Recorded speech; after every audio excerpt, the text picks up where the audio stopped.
ਸਤਿ ਸ਼੍ਰੀ ਅਕਾਲ। ਤੁਸੀਂ ਵੇਖ ਰਹੇ ਹੋ ਟੀਵੀ ਪੰਜਾਬ ਤੇ ਮੈਂ ਹਾਂ ਤੁਹਾਡੇ ਨਾਲ ਇੰਦਰਪ੍ਰੀਤ ਕੌਰ ਸੰਗੀੜਾ। ਵੀਕਲੀ ਬੁਲੇਟਿਨ ਵਿੱਚ ਤੁਹਾਡਾ ਸਵਾਗਤ ਹੈ। ਗੱਲਬਾਤ ਕਰਾਂਗੇ ਉਹਨਾਂ ਖਬਰਾਂ ਦੀ ਜਿਹੜੀਆਂ ਹਫ਼ਤਾ ਭਰ ਖਾਸ ਰਹੀਆਂ ਨੇ। ਨਜ਼ਰ ਮਾਰਦੇ ਹਾਂ ਸਭ ਤੋਂ ਪਹਿਲਾਂ ਹੈਡਲਾਈਨਸ। ਕੈਨੇਡਾ ਵਿੱਚ ਸਿੱਖ ਨੌਜਵਾਨ ਦੀ ਦਸਤਾਰ ਤੇ ਹਮਲਾ, 15 ਮੁੰਡਿਆਂ ਨੇ ਕੀਤਾ ਹਮਲਾ, ਨੌਜਵਾਨ ਜ਼ਖਮੀ। ਅੰਮ੍ਰਿਤਪਾਲ ਸਿੰਘ ਦੇ ਮੁੱਦੇ ਤੇ ਟਰੂਡੋ ਦਾ ਦਖਲ, ਕੈਨੇਡਾ ਵਿੱਚ ਵਸਦੇ ਲੋਕ ਹੋਏ ਨਾਰਾਜ਼। ਟਰੂਡੋ ਦਾ ਭਾਜਪਾ ਲੀਡਰਾਂ ਤੇ ਬੈਨ, ਪੰਜਾਬ ਦੇ ਹਾਲਾਤਾਂ ਤੇ ਵਧੀ ਚਿੰਤਾ। ਪੰਜਾਬ ਦੀ ਸਥਿਤੀ ਤੇ ਟਰੂਡੋ ਤੋਂ ਮੰਗ, ਕੈਨੇਡਾ ਦੇ ਲੀਡਰ ਚੁੱਕ ਰਹੇ ਮੁੱਦਾ। ਇਸ ਹਫ਼ਤੇ ਇੱਕ ਅਜਿਹਾ ਮਾਮਲਾ ਸਾਹਮਣੇ ਆਇਆ ਜਿੱਥੇ ਕੈਨੇਡਾ ਵਿੱਚ ਅੰਤਰਰਾਸ਼ਟਰੀ ਵਿਦਿਆਰਥੀ ਨੌਜਵਾਨ ਦੀ ਦਸਤਾਰ ਦੇ ਉੱਪਰ ਹਮਲਾ ਕੀਤਾ ਗਿਆ। 15 ਜਾਣਿਆਂ ਨੇ ਮਿਲ ਕੇ ਇਸ ਨੌਜਵਾਨ ਦੇ ਉੱਪਰ ਹਮਲਾ ਕੀਤਾ, ਜਿਸ ਤੋਂ ਬਾਅਦ ਇਸ ਬਾਰੇ ਪੁਲਿਸ ਨੇ ਕਿਹਾ ਕਿ ਉਹ ਇਸ ਸੰਬੰਧੀ ਜਾਂਚ ਪੜਤਾਲ ਕਰ ਰਹੇ ਨੇ। ਕੈਨੇਡਾ ਵਿੱਚ ਅੰਤਰਰਾਸ਼ਟਰੀ ਵਿਦਿਆਰਥੀ ਦੇ ਉੱਪਰ ਹਮਲਾ ਹੋਇਆ ਹੈ, ਜਿਸ ਉੱਪਰ ਬ੍ਰਿਟਿਸ਼ ਕੋਲੰਬੀਆ ਦੇ ਕੌਂਸਲਰ ਨੇ ਕਿਹਾ ਕਿ ਇਹ ਬਹੁਤ ਗਲਤ ਹੈ। ਜਾਣਕਾਰੀ ਮੁਤਾਬਕ ਬ੍ਰਿਟਿਸ਼ ਕੋਲੰਬੀਆ ਸੂਬੇ ਦੇ ਸ਼ਹਿਰ ਕਿਲੋਨਾ ਦੇ ਵਿੱਚ ਅੰਤਰਰਾਸ਼ਟਰੀ ਵਿਦਿਆਰਥੀ ਦੇ ਉੱਪਰ ਕੁਝ ਲੋਕਾਂ ਵੱਲੋਂ ਹਮਲਾ ਕੀਤਾ ਗਿਆ। ਉਸ ਦੀ ਦਸਤਾਰ ਉਤਾਰੀ ਗਈ ਤੇ ਬਾਅਦ ਦੇ ਵਿੱਚ ਉਸ ਨੂੰ ਬਾਲਾਂ ਤੋਂ ਫੜ ਕੇ ਇੱਕ ਪਾਸੇ ਲਿਜਾਇਆ ਗਿਆ। ਇਸ ਬਾਰੇ ਹੁਣ ਲੋਕਲ ਪੋਲੀਟੀਸ਼ੀਅਨ ਵੱਲੋਂ ਜਾਣਕਾਰੀ ਸਾਂਝੀ ਕੀਤੀ ਗਈ ਹੈ। ਦੱਸ ਦਈਏ ਕਿ ਜਿਸ ਅੰਤਰਰਾਸ਼ਟਰੀ ਵਿਦਿਆਰਥੀ ਦੇ ਉੱਪਰ ਹਮਲਾ ਹੋਇਆ ਉਸ ਦਾ ਨਾਮ ਗਗਨਦੀਪ ਸਿੰਘ ਹੈ ਤੇ ਉਮਰ 21 ਸਾਲ ਦੇ ਕਰੀਬ। ਇਹ ਅੰਤਰਰਾਸ਼ਟਰੀ ਵਿਦਿਆਰਥੀ ਭਾਰਤ ਤੋਂ ਕੈਨੇਡਾ ਪੜ੍ਹਾਈ ਕਰਨ ਵਾਸਤੇ ਆਇਆ। ਇਸ ਘਟਨਾ ਦੀ ਨਿੰਦਾ ਬ੍ਰਿਟਿਸ਼ ਕੋਲੰਬੀਆ ਕੌਂਸਲਰ ਵੱਲੋਂ ਕੀਤੀ ਗਈ ਤੇ ਨਾਲ ਹੀ ਉਹਨਾਂ ਨੇ ਆਪਣਾ ਪੱਖ ਵੀ ਰੱਖਿਆ। ਜਾਣਕਾਰੀ ਲਈ ਦੱਸ ਦਈਏ ਕਿ ਗਗਨਦੀਪ ਜਿਸ ਵੇਲੇ 10:30 ਦੇ ਕਰੀਬ ਆਪਣੇ ਘਰ ਵਾਪਸ ਜਾ ਰਿਹਾ ਸੀ ਤਾਂ 12 ਤੋਂ 15 ਜਾਣਿਆਂ ਵੱਲੋਂ ਉਸ ਉੱਪਰ ਹਮਲਾ ਕੀਤਾ ਗਿਆ। ਇਹਨਾਂ ਕੁਝ ਲੜਕੀਆਂ ਵੱਲੋਂ ਉਸ ਨੂੰ ਹੈਰਾਸ ਕੀਤਾ ਗਿਆ। ਬਾਅਦ ਵਿੱਚ ਇਹਨਾਂ ਨੌਜਵਾਨਾਂ ਵੱਲੋਂ ਅੰਤਰਰਾਸ਼ਟਰੀ ਵਿਦਿਆਰਥੀ ਗਗਨਦੀਪ ਸਿੰਘ ਦੇ ਉੱਪਰ ਹਮਲਾ ਕੀਤਾ ਗਿਆ। ਉਸ ਦੇ ਚਿਹਰੇ, ਰਿਬਜ਼, ਬਾਹਾਂ ਤੇ ਲੱਤਾਂ ਦੇ ਉੱਪਰ ਸੱਟਾਂ ਆਈਆਂ ਨੇ। ਫਿਰ ਗਗਨਦੀਪ ਸਿੰਘ ਦੀ ਦਸਤਾਰ ਵੀ ਉਤਾਰੀ ਗਈ। ਕੌਂਸਲਰ ਮੋਹਿਨੀ ਸਿੰਘ ਵੱਲੋਂ ਇਸ ਨੂੰ ਰੇਸਿਜ਼ਮ ਦੱਸਿਆ ਗਿਆ ਤੇ ਉਹਨਾਂ ਨੇ ਕਿਹਾ ਕਿ ਜੋ ਕੁਝ ਵੀ ਹੋਇਆ ਉਹ ਬਹੁਤ ਗਲਤ ਸੀ ਤੇ ਇਸ ਨੂੰ ਬਰਦਾਸ਼ਤ ਨਹੀਂ ਕੀਤਾ ਜਾਵੇਗਾ। ਇਸ ਘਟਨਾ ਦੇ ਬਾਰੇ ਕਿਲੋਨਾ RCMP ਦੀ ਇੱਕ ਸਟੇਟਮੈਂਟ ਵੀ ਸਾਹਮਣੇ ਆਈ, ਜਿੱਥੇ ਉਹਨਾਂ ਨੇ ਦੱਸਿਆ ਕਿ ਮਾਮਲੇ ਦੀ ਜਾਂਚ ਪੜਤਾਲ ਕੀਤੀ ਜਾ ਰਹੀ ਹੈ ਤੇ ਨਾਲ ਹੀ ਉਹਨਾਂ ਨੇ ਅਪੀਲ ਕੀਤੀ ਹੈ ਕਿ ਜੇਕਰ ਕਿਸੇ ਨੂੰ ਇਸ ਘਟਨਾ ਦੇ ਸੰਬੰਧ ਵਿੱਚ ਕੋਈ ਜਾਣਕਾਰੀ ਹੋਵੇ ਤਾਂ ਉਹਨਾਂ ਨਾਲ 250762333000 ਦੇ ਉੱਪਰ ਕਾਲ ਕਰਕੇ ਜਾਣਕਾਰੀ ਸਾਂਝੀ ਕੀਤੀ ਜਾ ਸਕਦੀ ਹੈ। ਇਸ ਤੋਂ ਇਲਾਵਾ ਗਗਨਦੀਪ ਸਿੰਘ ਵਾਸਤੇ ਫੰਡਰੇਜ਼ਰ ਵੀ ਚਲਾਇਆ ਗਿਆ, ਜਿੱਥੇ $6000 ਤੋਂ ਵੱਧ ਇਕੱਠੇ ਹੋ ਚੁੱਕੇ ਨੇ। ਪੰਜਾਬ ਦੀ ਸਥਿਤੀ ਤੇ ਅੰਮ੍ਰਿਤਪਾਲ ਸਿੰਘ ਦਾ ਮੁੱਦਾ ਇਸ ਹਫ਼ਤੇ ਕੈਨੇਡਾ ਵਿੱਚ ਚਰਚਾ ਦਾ ਵਿਸ਼ਾ ਬਣਿਆ ਰਿਹਾ। ਕੈਨੇਡਾ ਵਿੱਚ ਵਸਦੇ ਪੰਜਾਬੀ ਭਾਈਚਾਰੇ ਦੇ ਨਾਲ ਸੰਬੰਧਿਤ ਲੋਕ ਕਾਫੀ ਨਿਰਾਸ਼ ਨਜ਼ਰ ਆਏ ਨੇ। ਉਹਨਾਂ ਵੱਲੋਂ ਪੰਜਾਬ ਦੀ ਸਥਿਤੀ ਨੂੰ ਲੈ ਕੇ ਪ੍ਰਦਰਸ਼ਨ ਵੀ ਕੀਤਾ ਗਿਆ। NDP ਲੀਡਰ ਜਗਮੀਤ ਸਿੰਘ ਨੇ ਵੀ ਇਹ ਮੁੱਦਾ ਚੁੱਕਿਆ ਹੈ। ਅੰਮ੍ਰਿਤਪਾਲ ਸਿੰਘ ਖਿਲਾਫ ਪੰਜਾਬ ਵਿੱਚ ਜੋ ਕਾਰਵਾਈ ਹੋਈ, ਉਸ ਤੋਂ ਬਾਅਦ ਕੈਨੇਡਾ ਵਿੱਚ ਵਸਦਾ ਪੰਜਾਬੀ ਭਾਈਚਾਰਾ ਇਸ ਸਮੇਂ ਨਾਰਾਜ਼ ਦਿਖਾਈ ਦੇ ਰਿਹਾ ਹੈ। ਮੌਜੂਦਾ ਸਮੇਂ ਪੰਜਾਬ ਵਿੱਚ ਇੰਟਰਨੈਟ ਸੇਵਾਵਾਂ ਨੂੰ ਮੁਅੱਤਲ ਕੀਤਾ ਗਿਆ ਹੈ। ਇਹ ਮੁੱਦਾ ਕੈਨੇਡਾ ਦੇ ਕਈ ਵੱਡੇ ਲੀਡਰ ਵੀ ਚੁੱਕਦੇ ਹੋਏ ਦਿਖਾਈ ਦਿੱਤੇ। ਉਹਨਾਂ ਨੇ ਸੋਸ਼ਲ ਮੀਡੀਆ ਦੇ ਰਾਹੀਂ ਇਸ ਖਿਲਾਫ ਆਪਣੀ ਆਵਾਜ਼ ਬੁਲੰਦ ਕੀਤੀ ਹੈ। ਅਜਿਹੀਆਂ ਸਾਰੀਆਂ ਚੀਜ਼ਾਂ ਨੂੰ ਧਿਆਨ ਵਿੱਚ ਰੱਖਦਿਆਂ ਪੰਜਾਬੀ ਭਾਈਚਾਰੇ ਵੱਲੋਂ ਕੈਨੇਡਾ ਦੇ ਵੱਖ-ਵੱਖ ਹਿੱਸਿਆਂ ਵਿੱਚ ਪ੍ਰਦਰਸ਼ਨ ਕੀਤਾ ਜਾ ਰਿਹਾ ਹੈ। ਸਿੱਖ ਭਾਈਚਾਰੇ ਵੱਲੋਂ ਸਰੀ ਦੇ ਗੁਰੂ ਨਾਨਕ ਸਿੱਖ ਗੁਰਦੁਆਰਾ ਤੇ ਸਿੱਖ ਸਪਿਰਿਚੁਅਲ ਰੈਕਸਟੇਲ ਵਿਖੇ ਇਕੱਠ ਕੀਤਾ ਗਿਆ। ਇਸ ਤੋਂ ਇਲਾਵਾ ਬ੍ਰਿਟਿਸ਼ ਕੋਲੰਬੀਆ ਪ੍ਰੋਵਿੰਸ ਵਿੱਚ ਵੀ ਪ੍ਰਦਰਸ਼ਨ ਦੇਖਣ ਨੂੰ ਮਿਲਿਆ। ਦੱਸ ਦਈਏ ਕਿ ਕੈਨੇਡਾ ਵਿੱਚ ਪੰਜਾਬੀ ਮੂਲ ਦੇ ਜੋ ਵੱਡੇ ਲੀਡਰ ਨੇ, ਉਹਨਾਂ ਵੱਲੋਂ ਸੋਸ਼ਲ ਮੀਡੀਆ ਦੇ ਰਾਹੀਂ ਆਪਣੀ ਆਵਾਜ਼ ਚੁੱਕੀ ਗਈ ਤੇ ਜੋ ਭਾਰਤ ਵਿੱਚ ਹੋ ਰਿਹਾ ਹੈ ਉਸ ਦਾ ਵਿਰੋਧ ਵੀ ਕੀਤਾ ਗਿਆ। ਖਾਸ ਤੌਰ ਦੇ ਉੱਪਰ ਜੋ ਇੰਟਰਨੈਟ ਸੇਵਾਵਾਂ ਨੂੰ ਬੰਦ ਕੀਤਾ ਗਿਆ ਉਸ ਸੰਬੰਧੀ ਵੀ ਉਹਨਾਂ ਨੇ ਆਪਣਾ ਪੱਖ ਰੱਖਿਆ। NDP ਲੀਡਰ ਜਗਮੀਤ ਸਿੰਘ ਇਸ ਮੁੱਦੇ ਦੇ ਉੱਪਰ ਬੋਲੇ ਨੇ ਤੇ ਨਾਲ ਹੀ ਉਹਨਾਂ ਦੇ ਭਰਾ ਗੁਰਰਤਨ ਸਿੰਘ ਵੱਲੋਂ ਵੀ ਆਵਾਜ਼ ਬੁਲੰਦ ਕੀਤੀ ਗਈ। ਜਗਮੀਤ ਸਿੰਘ ਵੱਲੋਂ ਸੋਸ਼ਲ ਮੀਡੀਆ ਦੇ ਰਾਹੀਂ ਪੋਸਟ ਸਾਂਝੀ ਕਰਦਿਆਂ ਕਿਹਾ ਗਿਆ ਕਿ ਭਾਰਤ ਤੋਂ ਜਿਸ ਤਰ੍ਹਾਂ ਦੀਆਂ ਰਿਪੋਰਟਾਂ ਸਾਹਮਣੇ ਆ ਰਹੀਆਂ ਨੇ, ਮੈਂ ਉਸ ਨੂੰ ਲੈ ਕੇ ਚਿੰਤਤ ਹਾਂ। ਪੰਜਾਬ ਦੇ ਅਲੱਗ-ਅਲੱਗ ਹਿੱਸਿਆਂ ਵਿੱਚ ਇੰਟਰਨੈਟ ਸੇਵਾਵਾਂ ਬੰਦ ਕਰ ਦਿੱਤੀਆਂ ਗਈਆਂ। ਇਸ ਤੋਂ ਇਲਾਵਾ ਉਹਨਾਂ ਨੇ 1984 ਦਾ ਵੀ ਜ਼ਿਕਰ ਕੀਤਾ ਤੇ ਨਾਲ ਹੀ ਪ੍ਰਧਾਨ ਮੰਤਰੀ ਜਸਟਿਨ ਟਰੂਡੋ ਨੂੰ ਵੀ ਇਸ ਸੰਬੰਧੀ ਧਿਆਨ ਦੇਣ ਵਾਸਤੇ ਉਹਨਾਂ ਵੱਲੋਂ ਕਿਹਾ ਗਿਆ ਹੈ। ਇਸ ਤੋਂ ਇਲਾਵਾ ਉਹਨਾਂ ਦੇ ਭਰਾ ਗੁਰਰਤਨ ਸਿੰਘ ਵੱਲੋਂ ਵੀ ਸੋਸ਼ਲ ਮੀਡੀਆ ਪਲੇਟਫਾਰਮ ਦੇ ਉੱਪਰ ਇੱਕ ਪੋਸਟ ਸਾਂਝੀ ਕਰਦਿਆਂ ਦੱਸਿਆ ਗਿਆ ਕਿ ਮੌਜੂਦਾ ਸਮੇਂ ਪੰਜਾਬ ਵਿੱਚ ਕੀ ਕੁਝ ਚੱਲ ਰਿਹਾ ਹੈ। ਉਹ ਲਿਖਦੇ ਨੇ ਕਿ ਵੱਡੇ ਪੱਧਰ ਦੇ ਉੱਪਰ ਸਿੱਖ ਐਕਟਿਵਿਸਟ ਗ੍ਰਿਫਤਾਰ ਕੀਤੇ ਗਏ। ਇੰਟਰਨੈਟ ਸੇਵਾਵਾਂ ਤੇ ਇੱਕ ਦੂਸਰੇ ਨੂੰ ਮੈਸੇਜ ਕਰਨ ਦੀਆਂ ਸੇਵਾਵਾਂ ਨੂੰ ਬੰਦ ਕਰ ਦਿੱਤਾ ਗਿਆ। ਲੋਕਾਂ ਦੇ ਇਕੱਠ ਦੇ ਉੱਪਰ ਰੋਕ ਲਗਾ ਦਿੱਤੀ ਗਈ ਹੈ ਤੇ ਨਾਲ ਹੀ ਉਹਨਾਂ ਨੇ ਹਿਊਮਨ ਰਾਈਟਸ ਮੀਡੀਆ ਦਾ ਵੀ ਜ਼ਿਕਰ ਕੀਤਾ ਹੈ। ਉਹਨਾਂ ਵੱਲੋਂ ਇਸ ਮੁੱਦੇ ਦੇ ਉੱਪਰ ਕਿਹਾ ਗਿਆ ਕਿ ਪੂਰਾ ਵਿਸ਼ਵ ਤੁਹਾਨੂੰ ਦੇਖ ਰਿਹਾ ਹੈ। ਮੈਂਬਰ ਪਾਰਲੀਮੈਂਟ ਰਣਦੀਪ ਸਿੰਘ ਸਰਾਏ ਵੱਲੋਂ ਵੀ ਇਹ ਮੁੱਦਾ ਚੁੱਕਿਆ ਗਿਆ, ਜਿੱਥੇ ਉਹਨਾਂ ਨੇ ਚਿੰਤਾ ਦਾ ਪ੍ਰਗਟਾਵਾ ਕਰਦਿਆਂ ਕਿਹਾ ਕਿ ਅਸੀਂ ਹਰ ਚੀਜ਼ ਦੇ ਉੱਪਰ ਆਪਣੀ ਨਜ਼ਰ ਬਣਾਈ ਹੋਈ ਹੈ। ਅਜਿਹਾ ਹੀ tweet member parliament Tim Uppal ਦਾ ਵੀ ਦੇਖਣ ਨੂੰ ਮਿਲਿਆ। ਦੱਸ ਦਈਏ ਕਿ ਐਨਡੀਪੀ ਲੀਡਰ ਅਤੇ ਬਰਨਵੀ ਤੋਂ ਮੈਂਬਰ ਪਾਰਲੀਮੈਂਟ ਜਗਮੀਤ ਸਿੰਘ ਨੇ ਭਾਰਤ ਵਿੱਚ ਵਸਦੇ ਕੈਨੇਡੀਅਨਸ ਦੀ ਸੁਰੱਖਿਆ ਤੇ ਚਿੰਤਾ ਦਾ ਪ੍ਰਗਟਾਵਾ ਕੀਤਾ ਤੇ ਕੈਨੇਡੀਅਨ ਸਰਕਾਰ ਤੋਂ ਇਸ ਮਾਮਲੇ ਦੀ ਮੰਗ ਕਰਦਿਆਂ ਕਿਹਾ ਕਿ ਇਸ ਵਿੱਚ ਦਖਲ ਦਿੱਤੀ ਜਾਵੇ। ਇਸ ਤੋਂ ਇਲਾਵਾ ਜਗਮੀਤ ਸਿੰਘ ਦਾ ਟਵਿੱਟਰ ਅਕਾਊਂਟ ਭਾਰਤ ਵਿੱਚ ਬੰਦ ਹੋਣ ਦੀਆਂ ਰਿਪੋਰਟਸ ਵੀ ਸਾਹਮਣੇ ਆ ਰਹੀਆਂ ਨੇ। ਵਿਨੀਪੈਗ ਤੋਂ ਐਮਐਲਏ ਦਿਲਜੀਤ ਬਰਾੜ ਨੇ ਟਵੀਟ ਕਰਦਿਆਂ ਕਿਹਾ ਕਿ ਪੰਜਾਬ ਦੇ ਹਾਲਾਤ ਚਿੰਤਾਜਨਕ ਹਨ। ਉਹਨਾਂ ਦਾ ਕਹਿਣਾ ਹੈ ਕਿ ਸਰਕਾਰ ਨੂੰ ਧਿਆਨ ਰੱਖਣਾ ਚਾਹੀਦਾ ਹੈ ਕਿ ਸਭ ਦੇ ਮਨੁੱਖੀ ਹੱਕ ਸੁਰੱਖਿਅਤ ਰਹਿਣ। ਪੰਜਾਬ ਦੇ ਹਾਲਾਤਾਂ ਨੂੰ ਲੈ ਕੇ ਕੈਨੇਡਾ ਵਿੱਚ ਚਿੰਤਾ ਦੇਖਣ ਨੂੰ ਮਿਲੀ। ਪੰਜਾਬੀ ਭਾਈਚਾਰੇ ਦੇ ਲੋਕ ਖਾਸ ਤੌਰ ਤੇ ਉੱਪਰ ਇਸ ਸੰਬੰਧੀ ਆਪਣਾ ਪੱਖ ਰੱਖਦੇ ਹੋਏ ਦਿਖਾਈ ਦਿੱਤੇ ਤੇ ਨਾਲ ਹੀ ਪ੍ਰਧਾਨ ਮੰਤਰੀ ਜਸਟਿਨ ਟਰੂਡੋ ਕੋਲੋਂ ਇਹ ਮੰਗ ਕੀਤੀ ਗਈ ਕਿ ਭਾਜਪਾ ਦੇ ਨਾਲ ਸੰਬੰਧਿਤ ਕੁਝ ਆਫੀਸ਼ੀਅਲਸ ਦੇ ਉੱਪਰ ਕੈਨੇਡਾ ਆਉਣ ਸੰਬੰਧੀ ਰੋਕ ਲਗਾਈ ਜਾਵੇ। ਪੰਜਾਬ ਦੇ ਮੌਜੂਦਾ ਹਾਲਾਤਾਂ ਦੇ ਬਾਰੇ ਦੇਸ਼ਾਂ ਵਿਦੇਸ਼ਾਂ ਦੇ ਵਿੱਚ ਬੈਠੇ ਪੰਜਾਬੀ ਕਾਫੀ ਚਿੰਤਤ ਦਿਖਾਈ ਦੇ ਰਹੇ ਨੇ। ਇੱਕ ਪਾਸੇ ਕੈਨੇਡਾ ਦੇ ਵੱਡੇ ਲੀਡਰ ਇਸ ਮੁੱਦੇ ਦੇ ਉੱਪਰ ਖੁੱਲ੍ਹ ਕੇ ਬੋਲ ਰਹੇ ਨੇ ਤੇ ਦੂਜੇ ਪਾਸੇ ਕਈ ਪੰਜਾਬੀ ਗਾਇਕ ਜਿਹੜੇ ਕਿ ਵਿਦੇਸ਼ਾਂ ਵਿੱਚ ਰਹਿ ਰਹੇ ਹਨ ਉਹਨਾਂ ਵੱਲੋਂ ਵੀ ਆਪਣਾ ਪੱਖ ਰੱਖਿਆ ਗਿਆ। ਦੱਸ ਦਈਏ ਕਿ ਐਨਡੀਪੀ ਲੀਡਰ ਜਗਮੀਤ ਸਿੰਘ ਨੇ ਇਹ ਮੁੱਦਾ ਚੁੱਕਿਆ ਤਾਂ ਉਹਨਾਂ ਦਾ ਟਵਿੱਟਰ ਅਕਾਊਂਟ ਭਾਰਤ ਵਿੱਚ ਬੰਦ ਕਰ ਦਿੱਤਾ ਗਿਆ। ਇਹ ਕਾਰਵਾਈ ਸਿਰਫ ਜਗਮੀਤ ਸਿੰਘ ਦੇ ਅਕਾਊਂਟ ਖਿਲਾਫ ਹੀ ਨਹੀਂ ਬਲਕਿ ਹੋਰ ਵੀ ਕਈ ਉੱਘੇ ਚਿਹਰਿਆਂ ਦੇ ਖਿਲਾਫ ਕੀਤੀ ਗਈ ਹੈ। ਐਨਡੀਪੀ ਲੀਡਰ ਜਗਮੀਤ ਸਿੰਘ ਦੇ ਭਰਾ ਗੁਰਰਤਨ ਸਿੰਘ ਦਾ ਟਵਿੱਟਰ ਅਕਾਊਂਟ ਵੀ ਬੰਦ ਕਰ ਦਿੱਤਾ ਗਿਆ। ਹੁਣ ਇਸ ਮੁੱਦੇ ਨੂੰ ਲੈ ਕੇ ਖਾਸ ਮੰਗ ਪ੍ਰਧਾਨ ਮੰਤਰੀ ਜਸਟਿਨ ਟਰੂਡੋ ਕੋਲੋਂ ਕੀਤੀ ਗਈ ਹੈ। ਐਨਡੀਪੀ ਲੀਡਰ ਜਗਮੀਤ ਸਿੰਘ ਵੱਲੋਂ ਤਾਂ ਕਈ ਬੀਜੇਪੀ ਅਧਿਕਾਰੀਆਂ ਦੇ ਉੱਪਰ ਰੋਕ ਲਗਾਉਣ ਦੀ ਵੀ ਪ੍ਰਧਾਨ ਮੰਤਰੀ ਟਰੂਡੋ ਕੋਲੋਂ ਮੰਗ ਕੀਤੀ। ਜਗਮੀਤ ਸਿੰਘ ਨੇ ਅੱਜ ਖੁਦ ਦੇ ਸੋਸ਼ਲ ਮੀਡੀਆ ਪਲੇਟਫਾਰਮ ਦੇ ਉੱਪਰ ਇੱਕ ਪੋਸਟ ਸਾਂਝੀ ਕੀਤੀ ਜਿੱਥੇ ਉਹਨਾਂ ਕਿਹਾ ਕਿ ਮੈਂ ਕੁਝ ਗੱਲਾਂ ਦੀ ਪ੍ਰਧਾਨ ਮੰਤਰੀ ਜਸਟਿਨ ਟਰੂਡੋ ਅਤੇ ਉਹਨਾਂ ਦੀ ਸਰਕਾਰ ਤੋਂ ਮੰਗ ਕਰਦਾ ਹਾਂ। ਪਹਿਲਾ ਕਿ ਜੋ ਚੰਡੀਗੜ੍ਹ ਤੇ ਕਸ਼ਮੀਰ ਦੇ ਵਿੱਚ G20 ਸਮਾਗਮ ਹੈ ਉਸ ਦਾ ਬਾਈਕਾਟ ਕੀਤਾ ਜਾਵੇ। ਇਸ ਤੋਂ ਇਲਾਵਾ ਜਿਹੜੇ ਕਿ ਮਾਈਨੋਰਿਟੀਜ਼ ਨੂੰ ਧਮਕੀਆਂ ਦੇ ਰਹੇ ਨੇ ਇਹਨਾਂ ਬੀਜੇਪੀ ਆਫੀਸ਼ੀਅਲਸ ਦੇ ਉੱਪਰ ਰੋਕ ਲਗਾਈ ਜਾਵੇ ਤੇ ਉਹਨਾਂ ਨੂੰ ਬੈਨ ਕੀਤਾ ਜਾਵੇ ਤੇ ਨਾਲ ਹੀ ਜਿਹੜੇ ਪੰਜਾਬ ਦੇ ਵਿੱਚ ਇਸ ਸਮੇਂ ਕੈਨੇਡੀਅਨਸ ਮੌਜੂਦ ਨੇ ਉਹਨਾਂ ਦੀ ਸੁਰੱਖਿਆ ਵੀ ਸੁਨਿਸ਼ਚਿਤ ਕੀਤੀ ਜਾਵੇ ਤੇ ਨਾਲ ਹੀ ਉਹਨਾਂ ਵੱਲੋਂ ਇੱਕ ਪਟੀਸ਼ਨ ਵੀ ਸਾਈਨ ਕਰਨ ਵਾਸਤੇ ਕਿਹਾ ਜਾ ਰਿਹਾ ਹੈ। ਦੱਸ ਦਈਏ ਕਿ ਪਿਛਲੇ ਦਿਨੀ ਵੀ ਕਈ ਵੱਡੇ ਮੈਂਬਰ ਪਾਰਲੀਮੈਂਟ ਇਸ ਮੁੱਦੇ ਦੇ ਉੱਪਰ ਬੋਲੇ ਤੇ ਉਹਨਾਂ ਨੇ ਹਿਊਮਨ ਰਾਈਟ ਵਾਇਲੇਸ਼ਨ ਦਾ ਜ਼ਿਕਰ ਕੀਤਾ। ਇਸ ਤੋਂ ਇਲਾਵਾ ਪੰਜਾਬੀ ਗਾਇਕ ਜੈਸ ਧਾਮੀ ਵੀ ਇਸ ਬਾਰੇ ਬੋਲੇ ਤੇ ਉਹਨਾਂ ਵੱਲੋਂ ਸ਼ਾਂਤੀ ਬਣਾਏ ਰੱਖਣ ਦੀ ਗੱਲ ਕੀਤੀ ਗਈ ਹੈ। ਉਹਨਾਂ ਨੇ ਸੋਸ਼ਲ ਮੀਡੀਆ ਪਲੇਟਫਾਰਮ ਦੇ ਉੱਪਰ ਕਈ ਪੋਸਟਾਂ ਸਾਂਝੀਆਂ ਕੀਤੀਆਂ ਜਿੱਥੇ ਉਹਨਾਂ ਦੱਸਿਆ ਕਿ ਉਹ ਇਸ ਵੇਲੇ ਕਿੰਨੇ ਦੁਖੀ ਹਨ। ਪੰਜਾਬ ਦੇ ਹਾਲਾਤ ਅਤੇ ਹਿਊਮਨ ਰਾਈਟ ਵਾਇਲੇਸ਼ਨ ਨੂੰ ਲੈ ਕੇ ਉਹਨਾਂ ਨੇ ਕਾਫੀ ਗੱਲਾਂ ਦੀ ਸਾਂਝ ਪਾਈ ਹੈ। ਇੱਥੇ ਇਹ ਵੀ ਦੱਸਣਯੋਗ ਹੈ ਕਿ ਪੰਜਾਬ ਦੇ ਅਲੱਗ-ਅਲੱਗ ਜ਼ਿਲ੍ਹਿਆਂ ਦੇ ਵਿੱਚ ਜੋ ਇੰਟਰਨੈਟ ਸੇਵਾ ਬੰਦ ਕੀਤੀ ਗਈ ਸੀ ਅਜਿਹੀ ਰੋਕ ਕੁਝ ਜ਼ਿਲ੍ਹਿਆਂ ਵਿੱਚ ਅਜੇ ਵੀ ਜਾਰੀ ਰੱਖੀ ਗਈ ਹੈ ਪਰ ਬਹੁਤੇ ਜ਼ਿਲ੍ਹਿਆਂ ਤੋਂ ਇਸ ਰੋਕ ਨੂੰ ਹਟਾ ਦਿੱਤਾ ਗਿਆ ਭਾਵ ਕਿ ਇੰਟਰਨੈਟ ਸੇਵਾਵਾਂ ਨੂੰ ਮੁੜ ਸ਼ੁਰੂ ਕਰ ਦਿੱਤਾ ਗਿਆ ਹੈ। ਹੁਣ ਪੰਜਾਬ ਦੇ ਵਿੱਚ ਇਹ ਜੋ ਭਾਈ ਅੰਮ੍ਰਿਤਪਾਲ ਸਿੰਘ ਦਾ ਮੁੱਦਾ ਹੈ ਉਹ ਸਿਰਫ ਪੰਜਾਬ ਦਾ ਹੀ ਨਹੀਂ ਬਲਕਿ ਅੰਤਰਰਾਸ਼ਟਰੀ ਮੁੱਦਾ ਵੀ ਬਣਦਾ ਹੋਇਆ ਦਿਖਾਈ ਦੇ ਰਿਹਾ ਹੈ ਕਿਉਂਕਿ ਅਲੱਗ-ਅਲੱਗ ਦੇਸ਼ਾਂ ਤੋਂ ਇਸ ਨਾਲ ਸੰਬੰਧਿਤ ਕਈ ਵਿਅਕਤੀ ਆਪਣਾ ਪੱਖ ਰੱਖ ਰਹੇ ਨੇ। ਖਾਸ ਤੌਰ ਤੇ ਉੱਪਰ ਪੰਜਾਬੀ ਭਾਈਚਾਰੇ ਦੇ ਲੋਕਾਂ ਵੱਲੋਂ ਇਸ ਸੰਬੰਧੀ ਆਪਣੀ ਆਵਾਜ਼ ਚੁੱਕੀ ਜਾ ਰਹੀ ਹੈ। ਦੱਸਣਯੋਗ ਹੈ ਕਿ ਭਾਈ ਅੰਮ੍ਰਿਤਪਾਲ ਸਿੰਘ ਦੀਆਂ ਅੱਜ ਕੁਝ ਤਸਵੀਰਾਂ ਸਾਂਝੀਆਂ ਕੀਤੀਆਂ ਗਈਆਂ। ਸੀਸੀਟੀਵੀ ਫੁਟੇਜ ਵੀ ਸਾਂਝੀ ਕੀਤੀ ਗਈ ਹੈ ਜਿੱਥੇ ਮੋਟਰਸਾਈਕਲ ਦੇ ਪਿੱਛੇ ਉਹ ਸਵਾਰ ਦਿਖਾਈ ਦਿੱਤੇ ਤੇ ਉਹਨਾਂ ਦਾ ਰੂਪ ਵੀ ਬਦਲਿਆ ਹੋਇਆ ਸੀ। ਪੁਲਿਸ ਅਧਿਕਾਰੀਆਂ ਵੱਲੋਂ ਇਸ ਗੱਲ ਨੂੰ ਲੈ ਕੇ ਦਾਅਵਾ ਕੀਤਾ ਗਿਆ ਕਿ ਭਾਈ ਅੰਮ੍ਰਿਤਪਾਲ ਸਿੰਘ ਆਪਣਾ ਭੇਸ ਬਦਲ ਕੇ ਭੱਜੇ ਹਨ। ਪੰਜਾਬ ਦੀ ਸਥਿਤੀ ਦੇ ਉੱਪਰ ਪ੍ਰਧਾਨ ਮੰਤਰੀ ਜਸਟਿਨ ਟਰੂਡੋ ਕੋਲੋਂ ਇਸ ਹਫ਼ਤੇ ਮੰਗ ਕੀਤੀ ਗਈ ਜੋ ਮੈਂਬਰ ਪਾਰਲੀਮੈਂਟ ਹਨ ਉਹਨਾਂ ਵੱਲੋਂ ਖਾਸ ਮੁੱਦਾ ਚੁੱਕਿਆ ਗਿਆ। ਕਈ ਮੈਂਬਰ ਪਾਰਲੀਮੈਂਟ ਦੇ ਟਵਿੱਟਰ ਅਕਾਊਂਟ ਵੀ ਭਾਰਤ ਵਿੱਚ ਬੰਦ ਕਰ ਦਿੱਤੇ ਗਏ। ਖਾਸ ਤੌਰ ਦੇ ਉੱਪਰ ਜਗਮੀਤ ਸਿੰਘ ਇਸ ਮੁੱਦੇ ਦੇ ਉੱਪਰ ਖੁੱਲ੍ਹ ਕੇ ਬੋਲੇ ਨੇ। ਪੰਜਾਬ ਦੀ ਸਥਿਤੀ ਬਾਰੇ ਕੈਨੇਡਾ ਦੇ ਲੀਡਰ ਅਤੇ ਮੈਂਬਰ ਪਾਰਲੀਮੈਂਟਸ ਵੱਲੋਂ ਲਗਾਤਾਰ ਇਹ ਮੁੱਦਾ ਚੁੱਕਿਆ ਜਾ ਰਿਹਾ ਹੈ।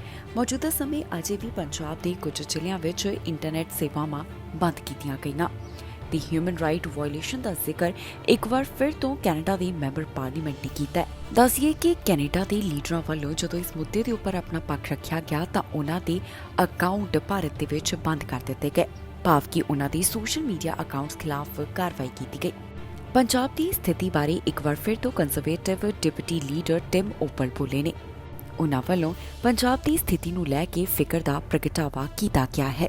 ਇਸ ਤੋਂ ਇਲਾਵਾ conservative member parliament Jasraj Singh Hallan ਵੀ ਇਸ ਮੌਕੇ ਦੇ ਉੱਪਰ ਕਹਿ ਰਹੇ ਨੇ ਕਿ ਉਹਨਾਂ ਨੇ ਸਥਿਤੀ ਦੇ ਉੱਪਰ ਲਗਾਤਾਰ ਆਪਣੀ ਨਜ਼ਰ ਬਣਾਈ ਹੋਈ ਹੈ।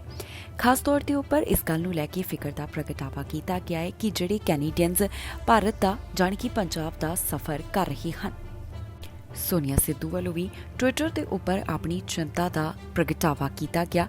ਉਹਨਾਂ ਦਾ ਕਹਿਣਾ ਹੈ ਕਿ ਮੈਨੂੰ ਆਪਣੇ ਆਸ-ਪਾਸ ਵਾਲਿਆਂ ਦੇ ਫੋਨ ਕਾਲ ਆ ਰਹੀਆਂ ਨੇ ਤੇ ਮੈਨੂੰ ਇਸ ਸੰਬੰਧੀ ਚਿੰਤਾ ਹੈ। ਐਨਡੀਪੀ ਲੀਡਰ ਜਗਮੀਤ ਸਿੰਘ ਲਗਾਤਾਰ ਇਸ ਮੁੱਦੇ ਦੇ ਉੱਪਰ ਖੁੱਲ੍ਹ ਕੇ ਬੋਲਦੇ ਹੋਏ ਦਿਖਾਈ ਦੇ ਰਹੇ ਨੇ। ਉਹਨਾਂ ਦੀਆਂ ਕਈ ਸੋਸ਼ਲ ਮੀਡੀਆ ਪੋਸਟ ਸਾਹਮਣੇ ਆਈਆਂ ਜਿੱਥੇ ਉਹਨਾਂ ਨੇ ਪ੍ਰਧਾਨ ਮੰਤਰੀ ਜਸਟਿਨ ਟਰੂਡੋ ਤੋਂ ਮੰਗ ਕੀਤੀ ਹੈ ਕਿ ਉਹ ਭਾਰਤ ਦੇ ਨਾਲ ਇਸ ਮੁੱਦੇ ਦੇ ਉੱਪਰ ਗੱਲ ਕਰਨ। ਉਹਨਾਂ ਵੱਲੋਂ ਕਿਹਾ ਜਾ ਰਿਹਾ ਹੈ ਕਿ ਪ੍ਰਧਾਨ ਮੰਤਰੀ ਜਸਟਿਨ ਟਰੂਡੋ ਭਾਰਤ ਦੇ ਪ੍ਰਧਾਨ ਮੰਤਰੀ ਨਰਿੰਦਰ ਮੋਦੀ ਦੇ ਨਾਲ ਫੋਨ ਦੇ ਉੱਪਰ ਗੱਲ ਕਰਨ ਤੇ ਆਪਣੀ ਚਿੰਤਾ ਦਾ ਪ੍ਰਗਟਾਵਾ ਕੀਤਾ ਜਾਵੇ। ਜ਼ਿਕਰਯੋਗ ਹੈ ਕਿ ਪਿਛਲੇ ਦਿਨੀ ਉਹਨਾਂ ਵੱਲੋਂ G20 ਦਾ ਬਾਈਕਾਟ ਕਰਨ ਅਤੇ ਕਈ ਭਾਜਪਾ ਲੀਡਰਾਂ ਦੇ ਉੱਪਰ ਬੈਨ ਲਗਾਉਣ ਦੀ ਵੀ ਗੱਲ ਕਹੀ ਗਈ ਸੀ। ਮੌਜੂਦਾ ਸਮੇਂ ਜਗਮੀਤ ਸਿੰਘ ਦਾ ਟਵਿੱਟਰ ਅਕਾਊਂਟ ਭਾਰਤ ਦੇ ਵਿੱਚ ਬੈਨ ਕੀਤਾ ਗਿਆ ਹੈ। ਕੈਨੇਡਾ ਤੋਂ ਇਸ ਹਫ਼ਤੇ ਮਹਿੰਗਾਈ ਦਰ ਦੇ ਨਾਲ ਜੁੜੀ ਹੋਈ ਰਾਹਤ ਦੀ ਖਬਰ ਸਾਹਮਣੇ ਆਈ ਜਿੱਥੇ ਪਹਿਲਾਂ ਦੇ ਮੁਕਾਬਲੇ ਮਹਿੰਗਾਈ ਦਰ ਹੇਠਾਂ ਆਈ ਹੈ। ਇਹ ਅੰਕੜਾ 5.2% ਦਾ ਸਟੈਟਿਸਟਿਕਸ ਕੈਨੇਡਾ ਵੱਲੋਂ ਸਾਂਝਾ ਕੀਤਾ ਗਿਆ। ਕੈਨੇਡਾ ਤੋਂ ਮਹਿੰਗਾਈ ਦਰ ਦੇ ਬਾਰੇ ਇੱਕ ਰਾਹਤ ਦੀ ਖਬਰ ਸਾਹਮਣੇ ਆਈ ਹੈ ਜਿੱਥੇ ਪਹਿਲਾਂ ਦੇ ਮੁਕਾਬਲੇ ਮਹਿੰਗਾਈ ਦਰ ਘੱਟ ਦਰਜ ਕੀਤੀ ਗਈ। ਅੰਕੜਿਆਂ ਮੁਤਾਬਕ ਮਹਿੰਗਾਈ ਦਰ 5.2% ਦੀ ਰਿਕਾਰਡ ਹੋਈ ਹੈ ਪਰ ਗਰੋਸਰੀ ਦੀਆਂ ਕੀਮਤਾਂ ਅਜੇ ਵੀ ਵੱਧ ਬਰਕਰਾਰ ਹਨ। ਜੀ ਹਾਂ, ਸਟੈਟਿਸਟਿਕਸ ਕੈਨੇਡਾ ਦੇ ਨਵੇਂ ਅੰਕੜਿਆਂ ਮੁਤਾਬਕ ਫਰਵਰੀ ਮਹੀਨੇ ਕੈਨੇਡਾ ਦੀ ਮਹਿੰਗਾਈ ਦਰ ਘਟ ਕੇ 5.2% ਦਰਜ ਕੀਤੀ ਗਈ। ਅਪ੍ਰੈਲ 2020 ਤੋਂ ਬਾਅਦ ਦੀ ਇਹ ਸਭ ਤੋਂ ਵੱਡੀ ਕਮੀ ਹੈ।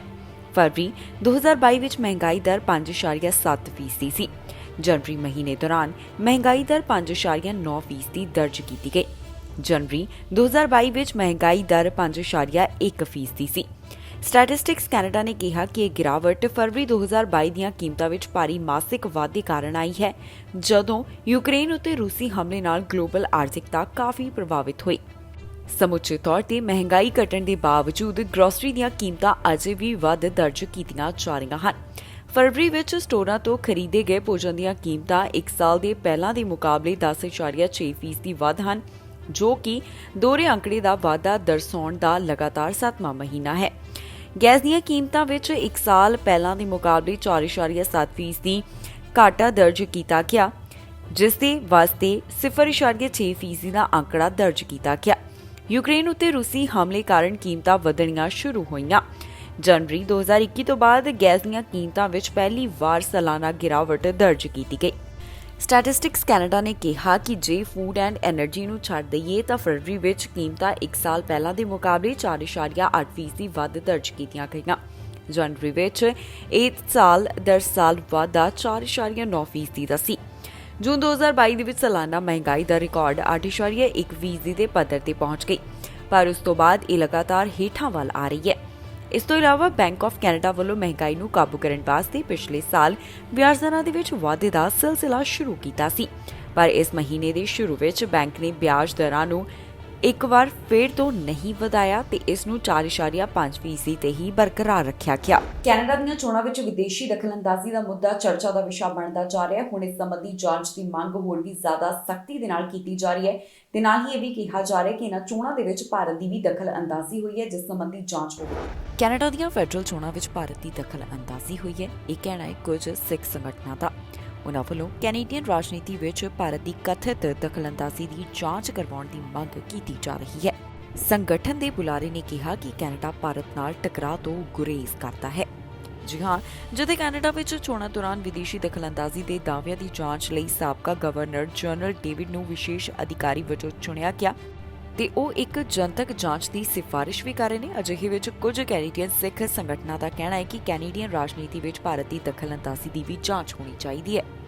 ਬ੍ਰਿਟਿਸ਼ ਕੋਲੰਬੀਆ ਗੁਰਦੁਆਰਾ ਕੌਂਸਲ ਦੇ ਬੁਲਾਰੇ ਵੱਲੋਂ ਇਸ ਬਾਰੇ ਗੱਲ ਕਰਦਿਆਂ ਕਿਹਾ ਗਿਆ ਕਿ ਸਾਨੂੰ ਨਹੀਂ ਲੱਗਦਾ ਕਿ ਅਸੀਂ ਇੱਕ ਕੌਮ ਇੱਕ ਦੇਸ਼ ਵਜੋਂ ਭਾਰਤ ਨੂੰ ਇਸ ਨੁਕਤੇ ਤੋਂ ਇੱਕ ਸਮੱਸਿਆ ਵਜੋਂ ਦੇਖਿਆ। ਉਨ੍ਹਾਂ ਕਿਹਾ ਕਿ ਮੈਨੂੰ ਲੱਗਦਾ ਹੈ ਕਿ ਸਾਡੀ ਸਰਕਾਰ ਵਿੱਚ ਲੋਕ ਭਾਰਤ ਨੂੰ ਨਾਰਾਜ਼ ਨਾ ਕਰਨ ਵਾਸਤੇ ਇੱਕ ਹੱਦ ਤੱਕ ਝੁਕਾਅ ਮਹਿਸੂਸ ਕਰਦੇ ਨੇ। ਵਿਰੋਧੀ ਪਾਰਟੀਆਂ ਕੈਨੇਡੀਅਨ ਚੋਣਾਂ ਵਿੱਚ ਵਿਦੇਸ਼ੀ ਦਖਲ ਦੇ ਮਾਮਲੇ ਵਿੱਚ ਸੁਤੰਤਰ ਜਾਂਚ ਦੀ ਮੰਗ ਕਰ ਰਹੀਆਂ ਨੇ।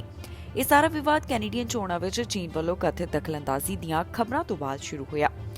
ਇੱਕ ਰਿਪੋਰਟ ਸਾਹਮਣੇ ਆਈ ਜਿੱਥੇ ਟਰੂਡੋ ਨੂੰ ਚੇਤਾਵਨੀ ਦਿੱਤੀ ਗਈ ਕਿ ਚੀਨ ਨੇ 2019 ਵਿੱਚ ਚੋਣਾਂ ਅੰਦਰ ਦਖਲ ਦੇਣ ਦੀ ਕੋਸ਼ਿਸ਼ ਕੀਤੀ ਜਿਸ ਵਿੱਚ ਘੱਟੋ-ਘੱਟ 11 ਫੈਡਰਲ ਉਮੀਦਵਾਰਾਂ ਨੂੰ ਫੰਡਿੰਗ ਵੀ ਦਿੱਤੀ ਗਈ ਹੈ। ਟਰੂਡੋ ਨੇ ਇਨ੍ਹਾਂ ਇਲਜ਼ਾਮਾਂ ਨੂੰ ਠੁਕਰਾਇਆ।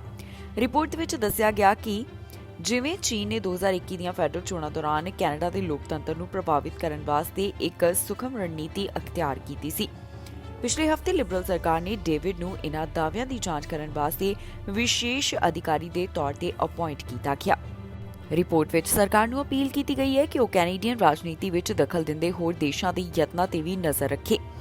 ਕਿਹਾ ਜਾ ਰਿਹਾ ਹੈ ਕਿ ਭਾਰਤ ਦਾ ਇਸ ਭੂਮਿਕਾ ਵਾਸਤੇ ਜਨਤਕ ਦਾਇਰੇ ਵਿੱਚ ਆਉਣਾ ਇਸ ਸਮੱਸਿਆ ਨੂੰ ਸਵੀਕਾਰ ਕਰਨ ਦਾ ਪਹਿਲਾ ਕਦਮ ਹੋਵੇਗਾ, ਕਿਉਂਕਿ ਕਿਸੇ ਸਮੱਸਿਆ ਨੂੰ ਸਵੀਕਾਰ ਕਰਨ ਤੇ ਉਸ ਨਾਲ ਨਜਿੱਠਿਆ ਜਾ ਸਕਦਾ ਹੈ। ਦੱਸ ਦਈਏ ਕਿ ਰਿਪੋਰਟ ਦੇ ਵਿੱਚ ਕਈ ਸਾਲਾਂ ਦੀਆਂ ਪਬਲਿਕ ਰਿਪੋਰਟਾਂ ਅਤੇ ਮੀਡੀਆ ਰਿਪੋਰਟਾਂ ਦਾ ਸਾਰ ਦਿੱਤਾ ਗਿਆ, ਜੋ ਸੁਝਾਅ ਦਿੰਦੀਆਂ ਨੇ ਕਿ ਕੈਨੇਡੀਅਨ ਖੁਫੀਆ ਏਜੰਸੀਆਂ ਕੈਨੇਡੀਅਨ ਮਾਮਲਿਆਂ ਵਿੱਚ ਭਾਰਤ ਦੀ ਦਖਲ ਦੇਣ ਦੀਆਂ ਕੋਸ਼ਿਸ਼ਾਂ ਤੋਂ ਜਾਣੂ ਹਨ। ਇਸ ਹਫ਼ਤੇ ਭਾਈ ਅੰਮ੍ਰਿਤਪਾਲ ਸਿੰਘ ਦੀ ਪਤਨੀ ਦੇ ਨਾਲ ਜੁੜਿਆ ਹੋਇਆ ਅਹਿਮ ਖੁਲਾਸਾ ਹੋਇਆ, ਜਿੱਥੇ ਦੱਸਿਆ ਗਿਆ ਕਿ ਉਹਨਾਂ ਨੂੰ ਯੂਕੇ ਦੇ ਵਿੱਚ ਗ੍ਰਿਫਤਾਰ ਕੀਤਾ ਗਿਆ ਸੀ। ਦੱਸ ਦਈਏ ਕਿ ਏਜੰਸੀਆਂ ਵੱਲੋਂ ਉਹਨਾਂ ਦੀ ਪਤਨੀ ਤੋਂ ਵੀ ਪੁੱਛਗਿੱਛ ਇਸ ਹਫ਼ਤੇ ਕੀਤੀ ਗਈ। ਪਰਿਵਾਰਕ ਮੈਂਬਰਾਂ ਤੋਂ ਵੀ ਸਵਾਲ ਜਵਾਬ ਪੁੱਛੇ ਗਏ। ਪੰਜਾਬ ਤੋਂ ਭਾਈ ਅੰਮ੍ਰਿਤਪਾਲ ਸਿੰਘ ਦੇ ਨਾਲ ਸੰਬੰਧਿਤ ਪੁਲਿਸ ਵੱਲੋਂ ਅੱਜ ਕੁਝ ਖਾਸ ਅਪਡੇਟਸ ਜਾਰੀ ਕੀਤੀਆਂ ਗਈਆਂ, ਜਿੱਥੇ ਪੰਜਾਬ ਪੁਲਿਸ ਵੱਲੋਂ ਇਸ ਗੱਲ ਨੂੰ ਲੈ ਕੇ ਦਾਅਵਾ ਕੀਤਾ ਗਿਆ ਹੈ ਕਿ ਭਾਈ ਅੰਮ੍ਰਿਤਪਾਲ ਸਿੰਘ ਪੰਜਾਬ ਤੋਂ ਫਰਾਰ ਹੋ ਗਏ। ਆਈਜੀ ਸੁਖਚੈਨ ਸਿੰਘ ਗਿੱਲ ਵੱਲੋਂ ਇਸ ਨੂੰ ਲੈ ਕੇ ਵੱਡੇ ਖੁਲਾਸੇ ਕੀਤੇ ਗਏ ਨੇ। ਉਨ੍ਹਾਂ ਵੱਲੋਂ ਦੱਸਿਆ ਗਿਆ ਕਿ ਜਾਂਚ ਦੌਰਾਨ ਭਾਈ ਅੰਮ੍ਰਿਤਪਾਲ ਸਿੰਘ ਦੀ ਨਵੀਂ ਲੋਕੇਸ਼ਨ ਦਾ ਪਤਾ ਚੱਲਿਆ। ਨਵੀਂ ਲੋਕੇਸ਼ਨ ਮੁਤਾਬਕ ਭਾਈ ਅੰਮ੍ਰਿਤਪਾਲ ਸਿੰਘ ਪੰਜਾਬ ਤੋਂ ਬਾਹਰ ਚਲੇ ਗਏ। ਪੁਲਿਸ ਵੱਲੋਂ ਦਾਅਵਾ ਕੀਤਾ ਗਿਆ ਕਿ ਉਹ ਹਰਿਆਣਾ ਦੇ ਸ਼ਾਹਬਾਜ਼ ਦੇ ਵਿੱਚ ਪਹੁੰਚੇ। ਉਹ ਆਪਣੇ ਸਾਥੀ ਪਪਲਪ੍ਰੀਤ ਦੇ ਨਾਲ ਇੱਕ ਔਰਤ ਦੇ ਘਰ ਵਿੱਚ ਰਹਿ ਰਹੇ ਸਨ। ਦੱਸਿਆ ਗਿਆ ਕਿ ਪਪਲਪ੍ਰੀਤ ਇਸ ਔਰਤ ਨੂੰ 2.5 ਸਾਲ ਤੋਂ ਜਾਣਦਾ ਸੀ। ਅੱਜ ਪੁਲਿਸ ਵੱਲੋਂ ਇਸ ਸੰਬੰਧ ਵਿੱਚ ਇੱਕ ਹੋਰ ਵੱਡੀ ਕਾਰਵਾਈ ਕੀਤੀ ਗਈ, ਜਿੱਥੇ ਪੰਜਾਬ ਪੁਲਿਸ ਦੀ ਟੀਮ ਨੇ ਦਿੱਲੀ ਪੁਲਿਸ ਦੀ ਮਦਦ ਦੇ ਨਾਲ ਸਾਂਝਾ ਆਪਰੇਸ਼ਨ ਚਲਾਇਆ। ਪੰਜਾਬ ਤੋਂ ਫਰਾਰ ਅੰਮ੍ਰਿਤਪਾਲ ਸਿੰਘ ਦੇ ਬੇਹੱਦ ਕਰੀਬੀ ਅਮਿਤ ਸਿੰਘ ਨਾਮ ਦੇ ਇੱਕ ਵਿਅਕਤੀ ਨੂੰ ਗ੍ਰਿਫਤਾਰ ਕੀਤਾ ਗਿਆ। ਇਸ ਦੇ ਨਾਲ ਹੀ ਅੰਮ੍ਰਿਤਪਾਲ ਸਿੰਘ ਦੀ ਪਤਨੀ ਦੇ ਨਾਲ ਜੁੜੀ ਹੋਈ ਵੀ ਅੱਜ ਇੱਕ ਹੈਰਾਨ ਕਰਨ ਵਾਲੀ ਗੱਲ ਸਾਹਮਣੇ ਆਈ ਹੈ। ਜਾਂਚ ਦੌਰਾਨ ਖੁਫੀਆ ਏਜੰਸੀਆਂ ਨੂੰ ਪਤਾ ਲੱਗਿਆ ਕਿ ਅੰਮ੍ਰਿਤਪਾਲ ਸਿੰਘ ਨੂੰ 158 ਵਿਦੇਸ਼ੀ ਖਾਤਿਆਂ ਤੋਂ ਫੰਡਿੰਗ ਕੀਤੀ ਜਾ ਰਹੀ ਸੀ, ਜਿਨ੍ਹਾਂ ਵਿੱਚੋਂ 28 ਖਾਤਿਆਂ 'ਚੋਂ 5 ਕਰੋੜ ਤੋਂ ਵੱਧ ਰਕਮ ਭੇਜੀ ਗਈ ਹੈ। ਇਨ੍ਹਾਂ ਖਾਤਿਆਂ ਦਾ ਸੰਬੰਧ ਪੰਜਾਬ ਦੇ ਮਾਝੇ ਅਤੇ ਮਾਲਵੇ ਦੇ ਨਾਲ ਹੈ। ਅੰਮ੍ਰਿਤਸਰ, ਤਰਨਤਾਰਨ, ਬਟਾਲਾ, ਗੁਰਦਾਸਪੁਰ, ਜਲੰਧਰ, ਨਵਾਂਸ਼ਹਿਰ, ਕਪੂਰਥਲਾ ਅਤੇ ਫਗਵਾੜਾ ਦੇ ਖਾਤਿਆਂ ਦਾ ਸੰਬੰਧ ਅੰਮ੍ਰਿਤਪਾਲ ਸਿੰਘ ਨਾਲ ਮਿਲਿਆ। ਦੱਸ ਦਈਏ ਕਿ ਪੁਲਿਸ ਵਿਭਾਗ ਵੱਲੋਂ ਅੰਮ੍ਰਿਤਪਾਲ ਸਿੰਘ ਦੇ ਪਰਿਵਾਰਕ ਮੈਂਬਰਾਂ ਦੇ ਨਾਲ ਵੀ ਗੱਲਬਾਤ ਕੀਤੀ ਜਾ ਰਹੀ ਹੈ। ਅੰਮ੍ਰਿਤਪਾਲ ਸਿੰਘ ਦੀ ਪਤਨੀ ਤੋਂ ਵੀ ਪੁੱਛਗਿੱਛ ਹੋਈ। ਉਹਨਾਂ ਦੀ ਪਤਨੀ ਕਿਰਨਦੀਪ ਕੌਰ ਦੇ ਬੱਬਰ ਖਾਲਸਾ ਇੰਟਰਨੈਸ਼ਨਲ ਦੇ ਨਾਲ ਸੰਬੰਧ ਸਾਹਮਣੇ ਆਏ ਹਨ। ਇੰਨਾ ਹੀ ਨਹੀਂ, ਕਿਰਨਦੀਪ ਕੌਰ ਨੂੰ ਸਾਲ 2020 ਦੇ ਵਿੱਚ ਬੱਬਰ ਖਾਲਸਾ ਲਈ ਪੈਸੇ ਇਕੱਠੇ ਕਰਨ ਦੇ ਦੋਸ਼ ਵਿੱਚ ਯੂਕੇ ਪੁਲਿਸ ਨੇ ਗ੍ਰਿਫਤਾਰ ਵੀ ਕੀਤਾ ਸੀ। ਇਹਨਾਂ तमाम ਗੱਲਾਂ ਦਾ ਖੁਲਾਸਾ ਪੁਲਿਸ ਵੱਲੋਂ ਅੱਜ ਕੀਤਾ ਗਿਆ। ਇਮੀਗ੍ਰੇਸ਼ਨ ਦੇ ਨਾਲ ਜੁੜੀ ਹੋਈ ਇਸ ਹਫ਼ਤੇ ਚੰਗੀ ਖਬਰ ਸਾਹਮਣੇ ਆਈ, ਜਿੱਥੇ ਐਕਸਪ੍ਰੈਸ ਐਂਟਰੀ ਦਾ ਇੱਕ ਹਫ਼ਤੇ ਦੇ ਵਿੱਚ ਦੂਸਰਾ ਡਰਾਅ ਕੱਢਿਆ ਗਿਆ। ਇਸ ਡਰਾਅ ਦੇ ਵਿੱਚ 7000 ਦੇ ਕਰੀਬ ਉਮੀਦਵਾਰਾਂ ਨੂੰ ਇਨਵੀਟੇਸ਼ਨ ਮਿਲੇ। ਇਸ ਤੋਂ ਪਹਿਲਾਂ ਜੋ ਡਰਾਅ ਕੱਢਿਆ ਗਿਆ ਉਸ ਵਿੱਚ ਵੀ 7000 ਨੂੰ ਸੱਦੇ ਜਾਰੀ ਕੀਤੇ ਗਏ। ਇਮੀਗ੍ਰੇਸ਼ਨ ਦੇ ਨਾਲ ਜੁੜੀ ਹੋਈ ਚੰਗੀ ਖਬਰ ਸਾਹਮਣੇ ਆਈ ਹੈ, ਜਿੱਥੇ 7000 ਦੇ ਕਰੀਬ ਉਮੀਦਵਾਰਾਂ ਨੂੰ ਪੀਆਰ ਦੇ ਸੱਦੇ ਜਾਰੀ ਕੀਤੇ ਗਏ। ਜੀ ਹਾਂ, ਤਾਜ਼ਾ IRCC ਵੱਲੋਂ ਐਕਸਪ੍ਰੈਸ ਐਂਟਰੀ ਦਾ ਡਰਾਅ ਕੱਢਿਆ ਗਿਆ, ਜਿਸ ਤਹਿਤ 7000 ਉਮੀਦਵਾਰਾਂ ਦੀ ਕਿਸਮਤ ਜਾਗੀ ਹੈ। ਸਾਲ 2023 ਦਾ ਇਹ 8ਵਾਂ ਐਕਸਪ੍ਰੈਸ ਐਂਟਰੀ ਦਾ ਡਰਾਅ ਹੈ, ਜਿਸ ਦੀ ਜਾਣਕਾਰੀ immigration, refugees and citizenship Canada ਵੱਲੋਂ ਦਿੱਤੀ ਗਈ। ਉਹਨਾਂ ਦਾ ਕਹਿਣਾ ਹੈ ਕਿ 7000 ਉਹਨਾਂ ਉਮੀਦਵਾਰਾਂ ਨੂੰ ਇਨਵੀਟੇਸ਼ਨ ਮਿਲੇ, ਜਿਨ੍ਹਾਂ ਕੋਲ ਘੱਟੋ-ਘੱਟ 484 CRS ਸਕੋਰ ਰਹੇ। ਇਮੀਗ੍ਰੇਸ਼ਨ ਵਿਭਾਗ ਦਾ ਕਹਿਣਾ ਹੈ ਕਿ federal skilled worker program, Canadian experience class ਤੇ ਫੈਡਰਲ ਸਕਿਲਡ ਟ੍ਰੇਡ ਪ੍ਰੋਗਰਾਮ ਦੇ ਰਾਹੀਂ ਇਨਵੀਟੇਸ਼ਨ ਦਿੱਤੇ ਗਏ। ਜ਼ਿਕਰਯੋਗ ਹੈ ਕਿ ਇਸ ਸਾਲ ਦੇ ਜੋ ਵੀ ਐਕਸਪ੍ਰੈਸ ਐਂਟਰੀ ਦੇ ਡਰਾਅ ਕੱਢੇ ਗਏ, ਉਹਨਾਂ ਵਿੱਚ ਇਹ ਇੱਕ ਵੱਡਾ ਡਰਾਅ ਸੀ। ਇਸ ਤੋਂ ਪਹਿਲਾਂ 15 ਮਾਰਚ ਦੌਰਾਨ ਵੀ ਕਾਫੀ ਉਮੀਦਵਾਰਾਂ ਦੀ ਕਿਸਮਤ ਜਾਗੀ। 7000 ਉਮੀਦਵਾਰਾਂ ਨੂੰ ਇਨਵੀਟੇਸ਼ਨ ਦਿੱਤੇ ਗਏ। ਇਸ ਤੋਂ ਇਲਾਵਾ 18 ਜਨਵਰੀ ਦੌਰਾਨ ਜੋ ਡਰਾਅ ਕੱਢਿਆ ਗਿਆ, ਉਸ ਵਿੱਚ 5500 ਉਮੀਦਵਾਰਾਂ ਨੂੰ ਇਨਵੀਟੇਸ਼ਨ ਦਿੱਤੇ ਗਏ ਸਨ। ਜ਼ਿਕਰਯੋਗ ਹੈ ਕਿ ਇਮੀਗ੍ਰੇਸ਼ਨ ਦੇ ਨਾਲ ਜੁੜੇ ਹੋਏ ਡਰਾਅ ਲਗਾਤਾਰ ਕੱਢੇ ਜਾ ਰਹੇ ਨੇ, ਤਾਂ ਕਿ ਇਮੀਗ੍ਰੇਸ਼ਨ ਲੈਵਲਸ ਪਲਾਨ ਤਹਿਤ ਜੋ ਟਾਰਗੇਟ ਤੈਅ ਕੀਤਾ ਗਿਆ ਉਸ ਨੂੰ ਪੂਰਾ ਕੀਤਾ ਜਾ ਸਕੇ। ਪਿਛਲੇ ਦਿਨੀ ਇਮੀਗ੍ਰੇਸ਼ਨ ਮੰਤਰੀ ਵੱਲੋਂ ਇੱਕ ਹੋਰ ਵੱਡਾ ਐਲਾਨ ਕੀਤਾ ਗਿਆ, ਜਿੱਥੇ ਉਹਨਾਂ ਵੱਲੋਂ ਦੱਸਿਆ ਗਿਆ ਕਿ ਜੋ ਯੂਕਰੇਨ ਤੋਂ ਆਉਣ ਵਾਲਿਆਂ ਲਈ ਪ੍ਰੋਗਰਾਮ ਚਲਾਇਆ ਗਿਆ ਸੀ, ਉਸ ਵਿੱਚ ਹੁਣ ਵਾਅਦਾ ਕੀਤਾ ਜਾ ਰਿਹਾ ਹੈ, ਭਾਵ ਕਿ ਜ਼ਿਆਦਾ ਸਮਾਂ ਦਿੱਤਾ ਜਾ ਰਿਹਾ ਹੈ ਤਾਂ ਕਿ ਇੱਥੋਂ ਦੇ ਲੋਕ ਅਰਜ਼ੀਆਂ ਦੇ ਸਕਣ। ਇਸ ਬਾਰੇ ਇਮੀਗ੍ਰੇਸ਼ਨ ਮੰਤਰੀ ਵੱਲੋਂ ਖੁਦ ਜਾਣਕਾਰੀ ਸਾਂਝੀ ਕੀਤੀ ਗਈ ਸੀ। ਸਮਾਗਮ ਦੇ ਵਿੱਚ ਵਿਰੋਧੀ ਲੀਡਰ ਬੋਲੇ ਨੇ ਤੇ ਉਹਨਾਂ ਵੱਲੋਂ ਖਾਸ ਸੁਨੇਹਾ ਦਿੱਤਾ ਗਿਆ। ਦੱਸ ਦਈਏ ਕਿ ਕੰਜ਼ਰਵੇਟਿਵ ਪਾਰਟੀ ਦੇ ਲੀਡਰ ਲਗਾਤਾਰ ਅਲੱਗ-ਅਲੱਗ ਮੁੱਦਿਆਂ ਦੇ ਉੱਪਰ ਆਪਣਾ ਪੱਖ ਰੱਖ ਰਹੇ ਨੇ। ਇੱਕ ਖਾਸ ਕਾਨਫਰੰਸ ਦੌਰਾਨ ਕੰਜ਼ਰਵੇਟਿਵ ਪਾਰਟੀ ਦੇ ਲੀਡਰ ਬੋਲੇ ਨੇ ਤੇ ਉਹਨਾਂ ਵੱਲੋਂ ਆਪਣਾ ਪੱਖ ਰੱਖਿਆ ਗਿਆ। Canada strong and free networking conference ਦੇ ਵਿੱਚ ਕੰਜ਼ਰਵੇਟਿਵ ਪਾਰਟੀ ਦੇ ਲੀਡਰ ਗੱਲਬਾਤ ਕਰਦੇ ਹੋਏ ਦਿਖਾਈ ਦਿੱਤੇ ਨੇ। ਇਸ ਕਾਨਫਰੰਸ ਦੇ ਵਿੱਚ ਉਹਨਾਂ ਵੱਲੋਂ ਕੀ ਕੁਝ ਕਿਹਾ ਗਿਆ, ਆਓ ਤੁਹਾਨੂੰ ਸੁਣਾਉਂਦੇ ਹਾਂ। Thank you very much, Canada Strong and Free. Thank you very much, Veso Sobat. I met Veso 20 years ago and I said, Ves, I want to get into politics and run for office. I need your advice. And he sat me down in his office, and on the wall there was a big fish that he'd caught. And he pointed up to it and he said, Pierre, you see that fish up there? If he kept his mouth shut, he'd still be alive. I never listened to his advice. Probably would have gotten in a little less trouble over the years if I had, but you know what?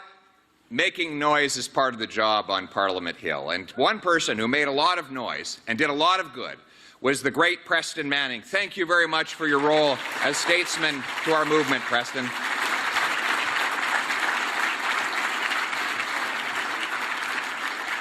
I first saw Preston Manning driving in the back seat of my parents' car, headed south down McLeod Trail in Calgary, where I was growing up, and there was a big billboard with a picture of him and his fist in the air with one word, enough.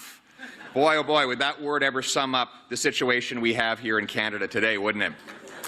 And then we have the great Stephen Harper, who addressed this crowd yesterday. Don't you miss him yet? Sure be nice to have a prime minister again that doesn't admire China's basic communist dictatorship, right? You know, speaking of Trudeau, though, speaking of housing, as Veso mentioned the subject of housing, Stephen Harper really does live rent-free in Justin Trudeau's head. He's still talking about him, still blaming him. And yesterday, in the House of Commons, we got debating infrastructure.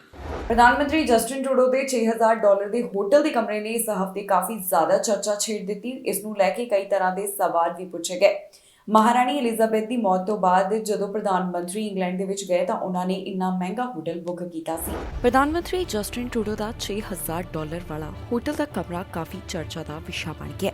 ਦਰਅਸਲ ਮਹਾਰਾਣੀ Elizabeth ਦੀਆਂ ਅੰਤਿਮ ਰਸਮਾਂ ਵਿੱਚ ਸ਼ਾਮਿਲ ਹੋਣ ਵਾਸਤੇ Trudeau $6000 ਦੇ hotel ਕਮਰੇ ਵਿੱਚ ਠਹਿਰੇ।